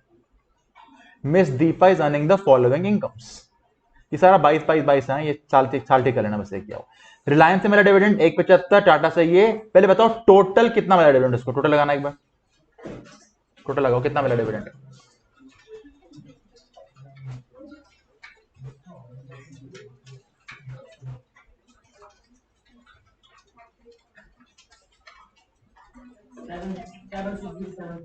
कितना? 10,31 इतना मिला आपको डिविडेंड। कह रहे डिविडेंड कमाने के लिए इसने 67,000 खर्च करे हैं as interest on borrowed funds. Piyush यहां पे दीपा है, यहां पे एक्स है, ये ठीक कर लेना प्लीज, ठीक कर लेना, ठीक है। कितना खर्चा किया? 67,000। पहले मुझे बताओ 10,31,000 अगर इनकम हुई तो मैं इंटरेस्ट कितना दिखा सकता था? इसका 20% कितना आता है बताना एक बार। 2 लाख, यानी इतनी लिमिट थी मेरे पास, तो मेरा खर्चा हुआ कितना है? 67,000, पूरा हो जाएगा माइनस। कह रहा है इसके अलावा मैंने 1 लाख के कलेक्शन चार्जेस पे करे, माइनस होंगे? नहीं, एक खर्चा माइनस होगा 67,000 का। तो बताना कितनी इनकम बच गई? 10,31 की इनकम माइनस 67, कितना आ गया इनकम में? 9,64,000। क्लियर हो गया यहां तक? क्वेश्चन ने बोला टोटल इनकम निकाल के दो, हमने कहा ठीक है, अदर सोर्स निकाल लिया। एचपी से रेंट कितना आया है? 6 लाख। म्युनिसिपल टैक्स नहीं पता, आईओबीसी नहीं पता, सीधा 24A माइनस कर देते हैं 30% का, कितना बच जाएगा ये? 4,20,000। बिजनेस इनकम कंप्यूट कर निकाल के दे रखी है 3,60,000। बताना कितना हो गया इसका ग्रॉस टोटल इनकम? 4,20, 3,60 और 9,64, कितना हुआ? 10,00,000, 17,40,000। डिडक्शन पता नहीं, टोटल इनकम आ गई, क्वेश्चन डन। क्लियर क्वेश्चन था? यहां से एमसीक्यू आता है, एमसीक्यू आता है इतना डिविडेंड था, ये बाकी खर्चे हैं, ये इंटरेस्ट है, बताओ नेट डिविडेंड कितना टैक्स होगा या नेट खर्चा कितना दिखा सकते हो? कर लोगे आएगा तो? सीएस वालों तुम्हारे लिए मेन है ये, ठीक। चल आगे चलते हैं। अब देखो रिलायंस तो पब्लिक कंपनी है, वहां तो कोई दिक्कत ही नहीं। पर अगर कोई प्राइवेट कंपनी है और ये उसका शेयर होल्डर है, मान लेते हैं कंपनी का नाम है सनयानी लिमिटेड और ये उसकी शेयर होल्डर है डिंपल। डिंपल के पास इस कंपनी के 30% के शेयर्स हैं, ठीक है। अब मुझे बताओ सनयानी लिमिटेड जो डिविडेंड पे करेगी वो तो डिंपल के हाथ में इनकम बननी है अदर सोर्सेस की, और अगर लोन नहीं ले रखा होगा तो खर्चा माइनस भी नहीं होगा। डिंपल सोच रही है यार मेरी ऑलरेडी डिविडेंड के अलावा टोटल इनकम 40 लाख रुपए की है, यानी मेरे पे 30% टैक्स लगने वाला है ऑलरेडी। अब अगर मैं 5 लाख का डिविडेंड भी ले लूंगी इस कंपनी से, इसका सीधा सीधा 1.5 लाख तो मेरा टैक्स में निकल जाएगा। यानी टैक्स प्लानिंग करने का सोच रही है, कह रही मेरे तो पैसा पड़ा है वहां पे। और आपको पता है कंपनी पहले अपने प्रॉफिट्स पे टैक्स पे करती है, उसके बाद डिविडेंड दे सकती है। यानी ये वो पैसा होगा 5 लाख जिसपे कंपनी टैक्स पे कर चुकी है, उसके बाद मुझे मिलेगा, दोबारा टैक्स पे करना पड़ेगा। तो अब ये जुगाड़ कर सकते हैं। पहले वाले एग्जाम्पल में जुगाड़ क्यों नहीं हो पाया? वो रिलायंस है, वो पब्लिक लिमिटेड कंपनी है, उसमें क्या कर सकते हो आप, पर प्राइवेट में कर सकते हैं ना। राज समझ आया क्या बोल रहा हूं? तो इसने क्या जुगाड़ किया, इसने सोचा कि मुझे ना इस कंपनी की बैलेंस शीट से यहां कैश पड़ा होगा, मुझे 5 लाख रुपए मिलने हैं। फिर इसको लगा यार मुझे तो एक कार भी खरीदनी है, पैसे मिलते मैं कार खरीद लेती, पर अगर डिविडेंड के नाम से लूंगी तो 5 लाख का 30%, 1.5 लाख तो टैक्स में निकल जाएगा, मुझे कितना बचेगा? 3.5 लाख। तो इसने सोचा एक काम करती हूं, मैं इस कैश को देके कार वालों के पास जाती हूं, कार खरीद लेती हूं कंपनी के नाम पे। तो कार खरीद ली, क्या हुआ? कैश हट के कंपनी के पास कार आ गई। इसने क्या किया? कार खरीद ली, किसके नाम पे ली? कंपनी के नाम पे। और फिर कार लेके अपने नाम करा ली, प्राइवेट कंपनी है ना, अपने नाम कर सकते हो एसेट कंपनी का, कर लिया। ये तो अच्छा लूपहोल बन गया। जो ये पैसे को करती, इसने कंपनी के नाम पे एसेट खरीदा, एसेट लेके चली गई। गवर्नमेंट को कुछ सालों बाद समझ आया, अच्छा ये भी हो रहा था यहां पे। तो गवर्नमेंट ने क्या बोला? देखो, गवर्नमेंट ने बोला आप डिविडेंड क्यों बांटते हो, पहले ये बताओ। क्योंकि आपको करंट ईयर में प्रॉफिट है, इसलिए बढ़ता है डिविडेंड। या फिर करंट ईयर में लॉस है, पर पहले के रिजर्व एंड सरप्लस बहुत पड़े हुए हैं, उनसे बांट सकते हो डिविडेंड। इन्हें क्या बोला जाता है? Accumulated profits. यानी डिविडेंड बांटने के दो ही रीजन होते हैं, करंट में कमाया या पहले कमाया हुआ था वो रखा हुआ है, दोनों वेज हैं। तो मैं आपको सीधा क्वेश्चन दिखाता हूं क्या बोलना चाहता हूं। देखो, राकेश नहीं यहां जाओ, हाँ देखो, XYZ प्राइवेट लिमिटेड, पहली बात तो सिर्फ लगेगा प्राइवेट पे, पब्लिक से मतलब ही नहीं है हमको। यहां कोई कंपनी के पास कितने शेयर थे? 2 लाख के। रिजर्व कितने के हैं? 3 लाख के। यानी ये 3 लाख कंपनी ने अभी तक पैसे अपने पास रखे हुए हैं, जो है तो शेयर होल्डर्स के ही। कैश कितना है? 3 लाख, एसेट 2 लाख। कंपनी ने डिस्ट्रीब्यूट कर दिए 2 लाख के एसेट, किसको? शेयर होल्डर्स को। अब यहां गवर्नमेंट ने बोला भाई साहब कंपनी तुम क्यों एसेट दे रहे हो? बोल ऐसे ही देने से दे दिए। तो गवर्नमेंट ने कहा नहीं, गवर्नमेंट कह रही है अगर तुम एसेट ट्रांसफर नहीं करते, हम तुमसे सिंपल क्वेश्चन पूछते कि ये बैलेंस शीट आपके सामने है, आप हद से हद कितना डिविडेंड बांट सकते हो? आंसर आया 3 लाख। उतने ही प्रॉफिट है ना मेरे पास, उससे ज्यादा डिविडेंड दे सकता नहीं हूं मैं, कहां से दूंगा? तो गवर्नमेंट ने बोला कि अगर ये 3 लाख खत्म होने तक तुमने 1 रुपए का एसेट भी दिया ना शेयर होल्डर्स को, हम मान लेंगे वो एसेट नहीं है, वो क्या है? डिविडेंड। अब वो है नहीं डिविडेंड, उसको मान लेंगे, इसलिए बोला जाता है इसको डीम डिविडेंड। और अभी डिविडेंड के नाम पे क्या दिया जा रहा है? एसेट। ए से हो गया एसेट। ये बात समझ आ गई? यहां पे देखो, पर एक बात बताओ, ये एसेट जो 2 लाख के बैलेंस शीट में आ रहे हैं, ये बैलेंस शीट कौन बनाता है? कंपनी। वो तो इसको 100 रुपए का दिखा देगी एसेट को, उनको समझ आ गया, ठीक है जितने का एसेट देंगे उतना बनाओगे ना, हम इसको दिखाएंगे 100 रुपए का। कर सकते हैं, जब रिवैल्यूएशन होता है तो डिवैल्यूएशन भी हो सकता है, वो तो कम कर देंगे। तो गवर्नमेंट ने बोला भाई साहब इतने पागल नहीं है हम ये वैल्यू देखेंगे नहीं, हम देखेंगे उसकी मार्केट वैल्यू। तुमने कितने के सेट दिए? 2 लाख के। अगर वो 1.5 लाख के होते मार्केट में तो कितना बनता है डिविडेंड? 1.5 लाख का। अगर उनका प्राइस 2.5 लाख चल रहा होता कितना बनता? 2.5 लाख। अगर वो 3 लाख चल रहा होता तो 3 लाख। पर अगर वो 4 लाख चल रहा होता यह आता 3 लाख। क्यों? प्रॉफिट ही 3 लाख के हैं, उससे ऊपर तो दे सकते ही नहीं हो। यानी कि 3 लाख के ऊपर अगर और एसेट आपने दिए वो एसेट ही है, अब वो डिविडेंड नहीं है, क्योंकि वो तो वैसे भी दे नहीं सकते थे आप लोग। यार क्या समझ आगे क्वेश्चन है? सबको क्लियर हुआ? यानी यहां पे डिविडेंड अगर आपने एसेट दिया तो कितना माना जाता है dividend? Up to the accumulated profits. पक्का क्लियर? 222 ए खत्म। बी बिल्कुल सेम बात कहता है, बस एसेट की जगह हो गया डिबेंचर्स या बॉन्ड्स। पहले एसेट दिए जा रहे थे, अब क्या दिया जा रहा है? डिबेंचर या बॉन्ड्स। मुझे बताओ यहां पे कुछ ना होता तो कंपनी कितना बांट पाती डिविडेंड? 2.5 लाख रुपए का। कंपनी ने 3 लाख के डिबेंचर दे दिए, कितना माना जाएगा डिविडेंड? 2.5 लाख। खत्म हो गया। जो ए फॉर एसेट था ना वो नॉर्मल कंपनी चल रही है।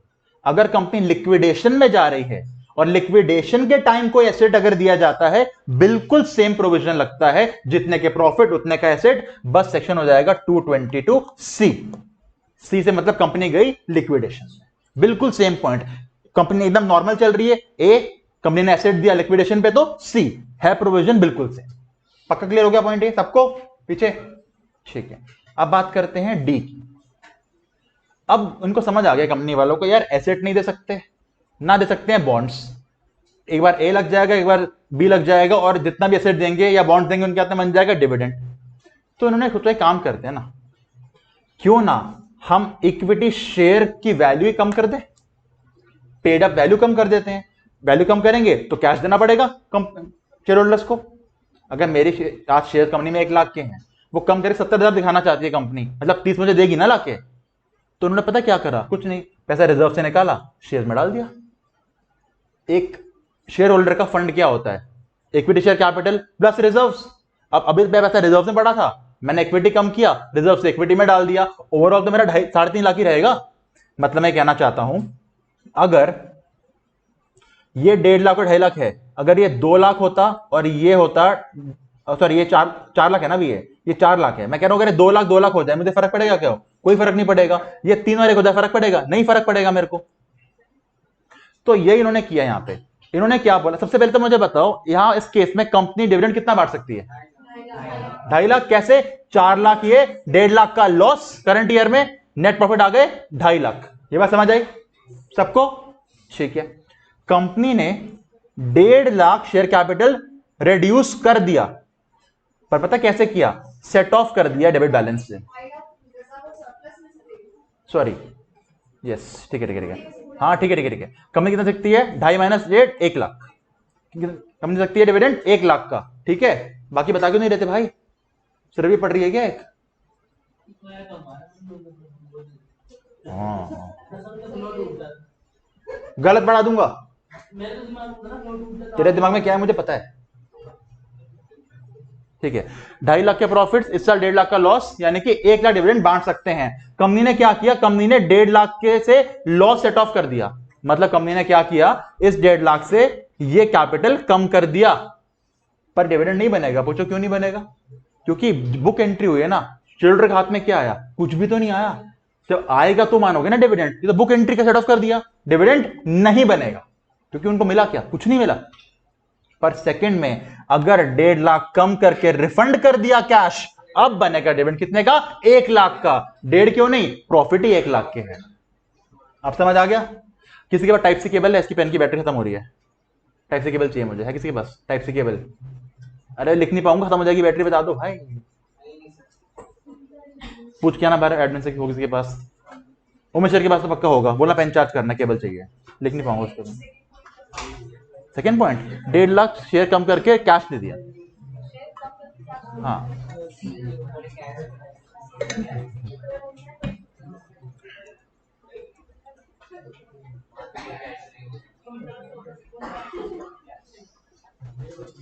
हाँ देख लिया, 10 मिनट करता हूँ ब्रेक।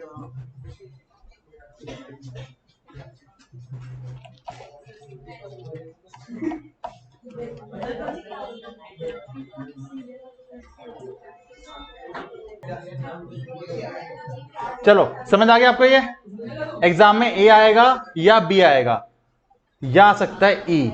ई इंपॉर्टेंट है। ई पता है क्या बोलते हैं? देखो क्लॉज ई, सबसे ज्यादा ई आता है ई, वरना ए और बी, डी तो कभी नहीं आता। सुनो, ये क्या बोलता है? पहली बात तो सेशन किस पे लगेगा? प्राइवेट कंपनी पे। पता क्या बोलते हैं प्राइवेट को? Closely held company. ये कह रहे हैं अगर कोई इंसान ऐसा है जिसके पास कंपनी के 10% से ज्यादा शेयर्स, कितने हैं? 10% या ज्यादा, तो ही ई लगेगा, वरना ई नहीं लगेगा। देखो ए बी सी डी में कोई 10% नहीं था, एक शेयर होगा तब भी लग जाता। ई किस पे लग रहा है? जिसके पास 10% या ज्यादा है। हाँ बिल्कुल आएगी, प्राइवेट है तो आएगी, पब्लिक नहीं आएगी, प्राइवेट है तो आएगी। क्या क्या बोल रहे? जोर से बोल। नहीं आएगी, प्राइवेट कंपनी चाहिए ना, ओनली है प्राइवेट कंपनी। हाँ ठीक है, तो या तो मान लेते हैं, एग्जांपल लेता हूं, एक प्राइवेट कंपनी है बीसीसी प्राइवेट लिमिटेड। पता है भाई एग्जाम में क्वेश्चन क्या आया था? क्वेश्चन आया था कोई कंपनी लिमिटेड। बच्चे कह रहे हैं बताए नहीं प्राइवेट है पब्लिक है। प्राइवेट नहीं लिखा होगा तो पब्लिक ही है ना। और पता किस में आया था? सीएस में। और बस सीएस के बच्चों को नहीं पता इसका मतलब, तो भाई सीएस क्यों कर रहे हो तुम लोग? पता है सीएमए का बच्चा करे ना गलती है, या सीए का बच्चा करे, मैं 1% मान भी लूंगा। भाई सी सर कैसे कर सकता है गलती भाई? ये पूरा दिन सुबह से रात तक लॉ पढ़ते हो तुम लोग। खैर, बीसीसी प्राइवेट लिमिटेड, ये पता है कौन है? विनोद। इसके पास इस कंपनी के 15% इक्विटी शेयर्स हैं, यानी इस पे लग जाएगा 222E। इस पे लग सकता है 222E। थोड़े टाइम बाद कंपनी ने एक और एम्प्लॉय रखा, नाम उसका डिंपल। नेहा मैम रिटायर हुई, जॉब मिल गई डिंपल, है ना? तो मैं जॉब दूंगा राजू की, रुक जाओ तुम भी, अभी रखूंगा राजू की जगह, रुको तुम। ठीक है, डिंपल के पास इस कंपनी के हैं 9% इक्विटी शेयर्स। ई लगेगा? ई नहीं लगेगा? ई नहीं लगेगा, क्यों? 10 से कम है। ठीक है, अब हुआ क्या? सेक्शन कहता है अगर कंपनी ने जिसके पास 10% या ज्यादा के शेयर है ना, एसेट छोड़ो, सिर्फ एक लोन दिया। क्या दिया? लोन। और लोन देने के बाद ये बंदा वापस भी कर रहा है, बकायदा इंटरेस्ट सब कुछ पे कर रहा है वापस, तब भी जितना लोन दिया होगा इसके हाथ में बन जाएगा डीम्ड डिविडेंड। खत्म। सर जब वापस करा क्या दिक्कत है? दिक्कत यह है कि कल को वापस करना बंद कर दे, गवर्नमेंट कब तक चेक करेगा इसको? भाई इनमें कितनी सारी कंपनीज हैं, चेक करना पॉसिबल ही नहीं है। तो सिंपल रूल लगा दिया, अगर भाई तुम इस कंपनी के 10% ज्यादा के हो, तुम लोन नहीं ले सकते। खत्म। क्लियर आ गया? ठीक। पर एक चीज है, उतना ही लोन बन सकता है डिविडेंड जितने कंपनी के पास क्या होंगे? Accumulated profits. पक्का? क्लियर? अब हुआ क्या, विनोद समझ गया कि मैं तो लोन नहीं ले सकता, मेरे हाथ में बन जाएगा डिविडेंड। विनोद ने क्या किया? विनोद ने एक पार्टनरशिप फर्म ओपन करी, उसके पार्टनर बने विनोद एंड हितेश। एक खोल ली पार्टनरशिप फर्म जिसमें हितेश के पास 50% प्रॉफिट्स, विनोद के पास 50% प्रॉफिट्स। अब इन्होंने बोला कंपनी वालों इस फर्म को लोन दे दो, अब तो बच जाऊंगा मैं। गवर्नमेंट ने बोला नहीं, अगर किसी के पास एक कंपनी के 10% से ज्यादा शेयर हैं और उसी इंसान के पास किसी और जगह 20% से ज्यादा प्रॉफिट शेयरिंग है, 20 से ऊपर है, हां, तो अब इस फर्म को भी अगर लोन गया तो माना जाएगा लोन विनोद को गया और उसके हाथ में बन जाएगी इनकम। समझ आ गया पॉइंट? सब्सटैंशियल इंटरेस्ट 20 से बनता है।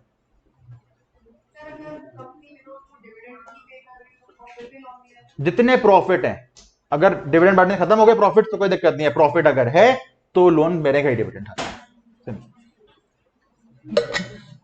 क्वेश्चन था कंपनी के पास 10 लाख के प्रॉफिट है, 3 लाख के डिविडेंड मिल गया विनोद को, कितने बच गए प्रॉफिट? 7 लाख के, लोन दिया, फिर दोबारा बनेगा डिविडेंड। ठीक है, चलो क्वेश्चन देखते हैं सीधा। बस का एक एक्सेप्शन है, अगर कंपनी का काम ही लोन देने का है फिर तो लोन दे सकते हैं, फिर क्या दिक्कत है यार? चलो, राहुल के पास 28% शेयर है कंपनी के, सेक्शन लग सकता है? ई लग सकता है। कितने का लोन लिया? 5 लाख का। जिस दिन लोन दिया कंपनी के पास प्रॉफिट थे 4 लाख के, और कंपनी का काम क्या करने का है? मैन्युफैक्चरिंग। बनेगा?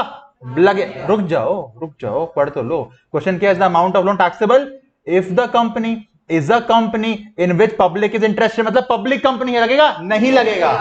पूरा पढ़ लिया करो question. What would be answer? अगर एक लोन देने वाली कंपनी प्राइवेट कंपनी है, अब लग जाएगा। कितने का लग जाएगा? 4 लाख। क्लियर? ठीक है। राकेश के पास 15% शेयर है किसी कंपनी के, उसी राकेश के पास 50% शेयर है किसी पार्टनरशिप फर्म का।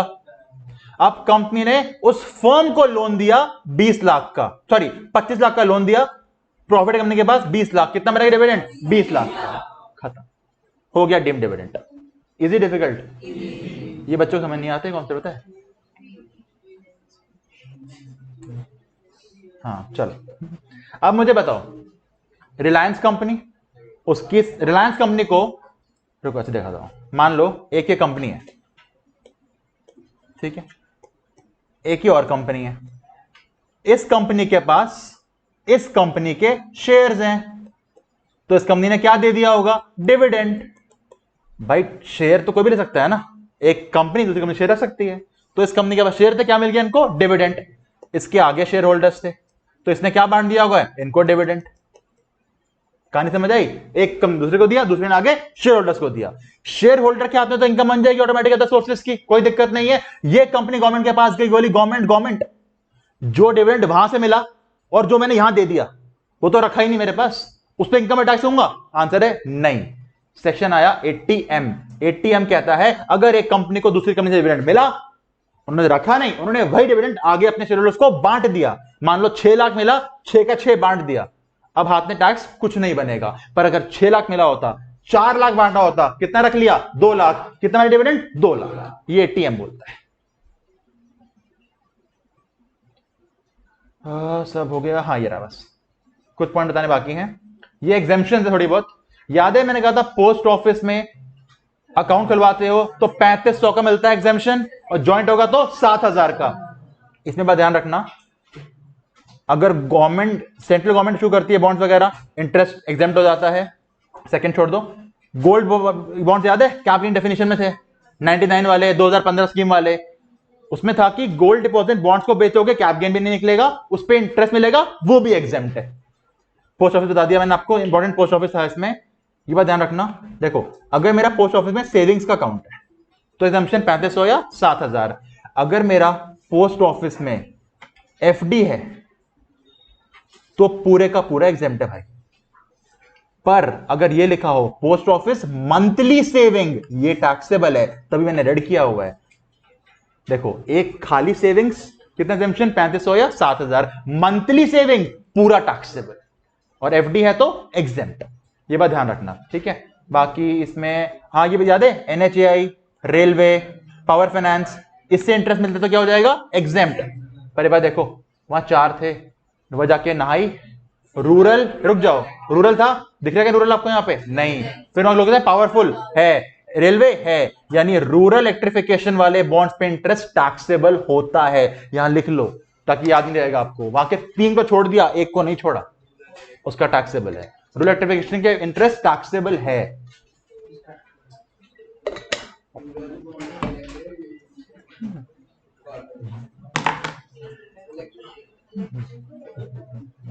लास्ट पॉइंट, की मैन इंश्योरेंस पॉलिसी याद है?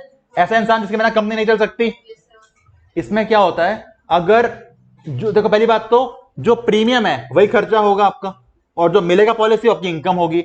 मुझे बताओ अगर पैसा एम्प्लॉय को मिलने वाला है, की मैन पॉलिसी खत्म होने के बाद एम्प्लॉय को मिलेगा, तो जब उसका बॉस प्रीमियम पे कर रहा होगा उसकी सैलरी में ऐड होगा प्रीमियम, क्योंकि एम्प्लॉय की इनकम होने वाली है। पर अगर वो पैसा एम्प्लॉयर को ही मिलेगा तो उसका बिजनेस का एक इनकम है वो, और अगर पैसा एम्प्लॉय के फैमिली मेंबर्स को मिलेगा उसके लिए अदर सोर्स की इनकम है। याद है की मैन या नहीं याद है? बताओ, याद है ना? तो अगर पैसा असेसी को ही मिल जाए जिसने कराई पॉलिसी, पीजीबीपी, एम्प्लॉय को मिलेगा तो सैलरी, किसी और को मिलेगा तो आईएफओएस। एमसीक्यू बन सकता है। दोबारा बताओ, की मैन का पैसा एम्प्लॉय को मिल जाएगा उसके लिए सैलरी, जिसने करा उसे मिल गया तो बिजनेस, किसी और को मिला तो अदर सोर्सेस। चैप्टर खत्म होने से पहले एक पॉइंट बता दूं मैं आपको, और ये पॉइंट आपको ऑलरेडी पता होंगे। इंडिया के बाहर से इंटरेस्ट वगैरह पे किया है तो टीडीएस काट के पे करना अलाउ नहीं करेंगे आपको। वो याद है 40AI 40AIA कि अगर नॉन रेजिडेंट को टीडीएस काटे बिना पे कर दिया पूरा डिसअलाउ, रेजिडेंट को नहीं दिया तो 30% अलाउ। सेम यहां लगने वाला है। और हाँ सबसे इंपॉर्टेंट 40A सबसेक्शन 2, रिलेटिव को हद से ज्यादा पेमेंट नहीं कर सकते। मान लो 10,000 देना था, 12 दे दिया, कितना एक्सेस गया? 2,000। याद है पीजी में डिसअलाउ किया था, यहां भी डिसअलाउ हो जाएगा। और लास्ट 40A3, एक इंसान को एक बिल के लिए एक दिन में 10,000 से ऊपर कैश दे दिया तो सारा डिसअलाउ, वो यहां भी डिसअलाउ होगा। याद करो हाउस प्रॉपर्टी क्वेश्चन क्लास में सॉल्व करवाया था मैंने, यहां से उठ के आया था क्वेश्चन वो वाला हाउस प्रॉपर्टी का। जो सेक्शन 40A2 कहता है पीजीपी में, सेम कहेगा यहां पे। जो 40A3 बोलता है वहां पे, सेम कहेगा यहां पे। ठीक है, चैप्टर ओवर से पहले हाँ एक पॉइंट और है, ये मैंने टिकट ली लॉटरी की, 100 रुपए की लॉटरी जीत गया 1 लाख की, कितने पे टैक्स दूंगा? 1 लाख पे। पर अगर मैं लॉटरी नहीं खेल रहा, मैं घोड़ों की रेस पैसे नहीं लगा रहा, मैं घोड़ों की रेस कराता हूं, अगर मैं घोड़ों की रेस करवाता हूं, मेरा तो बिजनेस है। जो आके पैसे लगाएगा उस पर उसका कैजुअल इनकम है, मेरा तो बिजनेस हो रहा है जी। तो मैं जितने खर्चे करूंगा सारे अलाउ हो जाएंगे। बस घोड़े की रेस कराने वाले का बिजनेस होके बिजनेस नहीं है, उसका अदर सोर्सेस। घोड़े की रेस कराने वाले का बिजनेस होके बिजनेस नहीं है, उसका क्या है? Other sources. ये दो एग्जाम में आते हैं। पहला, एमपी और एमएलए को सैलरी मिली गवर्नमेंट से, किस साइड में जाएगी? Other sources. घोड़े की रेस करवा रहा हूं, इसे कहते हैं owning and maintaining sources. PGP नहीं है, अदर सोर्सेज। खत्म अदर सोर्सेज। सैलरी जॉकी जो सैलरी होती है मैडम, सैलरी जॉकी सैलरी है, जॉकी को तो सैलरी मिल रही है ना, वो सैलरी है। चैप्टर खत्म। 15 मिनट के बाद पीजीपी।